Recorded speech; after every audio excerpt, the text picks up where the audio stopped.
Today's episode is brought to you by Playmates Toys. The DCU timeline is already confusing. Welcome back to Nerdist News. I'm Kyle Anderson, a man out of time.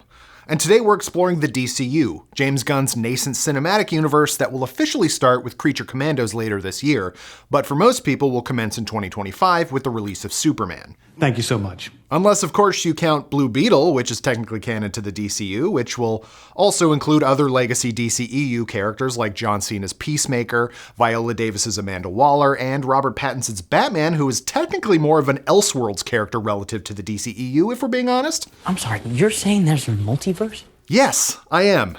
Wait, no I'm not. And also, get the hell out of here, Peter. You've got your own cinematic universe. Sorry. Our point is that despite not officially launching yet, the brand new DC cinematic universe that James Gunn and Peter Safran are building already has a deeply confusing timeline. While DC Comics has the question, we have approximately 1 million questions. And a couple of answers, thanks to James Gunn's well-documented tendency to squash internet rumors, like most of Corto Maltese beneath a kaiju-sized starfish. As you may know, despite the DCU launching a brand new slate of television shows and movies with a sprawling first phase entitled Chapter 1, Gods and Monsters, it will also see some actors and characters from the old DCEU make the leap to this new universe. That particular detail has left many fans more confused than Black Adam about how the hierarchy of power in the DC universe really works. Thankfully, recent comments by DCU impresario James Gunn clarified some points, but also made the waters even murkier than whatever Aquaman chugs in Justice League. Our simile game is really strong today. Like a bat. That's not a saying. That's the opposite of what the saying is. Currently, Gunn is hard at work directing the film previously known as Superman Legacy. That movie, now simply titled Superman, is filming in Atlanta and stars David Corenswet as the Man of Steel, Rachel Brosnahan as Lois Lane, Nicholas Hoult as Lex Luthor, and some other unexpected heroes like Isabella Merced as Hawkgirl, Eddie Gathegi as Mr. Terrific, Nathan Fillion as Green Lantern Guy Gardner, and Anthony Kerrigan as Metamorpho. On Monday, Gunn took to Threads to clear up some reports about the status of Peacemaker Season 2, a continuation of the spin-off series about John Cena's eponymous Chrome Dome dispenser of jingoism and justice who first appeared in The Suicide Squad. Starfish is a slang term for a butthole. Think there's any connection? Gunn confirmed that Peacemaker and Superman will both be in production simultaneously. Gunn said, quote, "Yes, we'll be shooting Superman and Peacemaker simultaneously. Yes, I've written all the episodes. But no, in the interest of getting the show out there, I won't be able to direct them all, only some. And yes, Waller's still happening, and Jeremy Carver and Crystal Henry are hard at work writing great stuff. But the schedule was impacted by the strikes, so it'll come after Peacemaker." End quote. Now, production schedules change all the time and sometimes even trade places, which is how we wound up getting WandaVision before The Falcon and the Bucky show. He's out of line, but he's right. But in this case, it's not a production schedule that's changing, it's an in-world universe.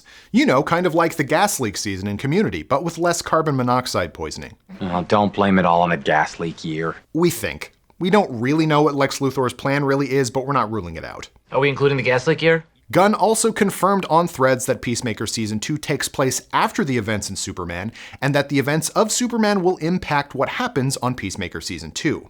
However, things took a turn when Gunn confirmed that, quote, "Peacemaker Season 1 isn't canon." Was all that sweet choreography for naught? Well, pump the brakes there, Barry Allen, because James Gunn said he isn't worried about it. When a fan asked Gunn why he chose to set Peacemaker Season 2 in a different universe rather than make a new show, he said, quote, "Because it's my favorite thing to do, it's the biggest original Max show ever, and I have a way in. It won't be confusing." End quote. In all fairness to people worried about the consistency of a brand new cinematic universe, all the Peacemaker stuff within the former DCEU was already fairly confusing. It's Amanda Waller's team that was in charge of recruiting the Justice Society to go deal with the Black Adam stuff in Black Adam. Amelia Harcourt oversaw the prisoner transfer of Scrawny Dwayne when he's depowered in that movie. It was also Harcourt and John Economos who inexplicably recruit Shazam to the JSA in the post-credits scene of Shazam: Fury of the Gods. When did Amanda Waller go from Suicide Squad ringleader to JSA hiring manager? Are you in or out? Peacemaker Season 1 was one of the very best things to come out of the DCEU, second only to The Suicide Squad. And while we'd love to see Margot Robbie's Harley Quinn continue on in the new universe, we get why casting a new version of her to fit in with whatever new Gotham City dynamic exists is a high priority down the road. But if you're just looking at Peacemaker Season 1, aside from the odd reference and that easily excised Justice League cameo from the last episode, there's nothing there that needs to be rebooted.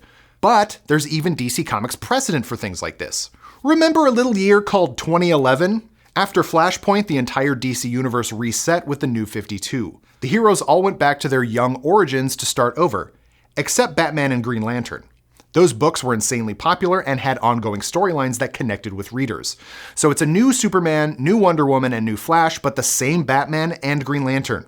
Acknowledging Peacemaker and company remain the same is a way easier ask. And considering James Gunn has made everything from an enormous space fish to dancing baby tree aliens, both dense with lore and accessible to broad audiences, we'll just have to take his word for it that we won't react like Oswald Cobblepot when Season 2 finally drops. Holy God, what are you showing me? His head. Come on! Open your eyes! Superman is currently set to fly up and away into theaters on July 11th, 2025. Peacemaker begins filming this summer and will likely be 8 episodes like its no longer canon first season, which means that Eagly and the gang will probably return to Max in late summer or early fall 2025. With that said, the new slate of DC Universe projects that Gunn and Safran developed from the ground up will formally launch in 2024 with Creature Commandos. That animated series about Amanda Waller's Black Ops Monster Squad has not been pushed from its release date, according to Gunn. As for what else the future holds, well, it hopefully won't make the timeline more confusing. But we'll just have to wait and see.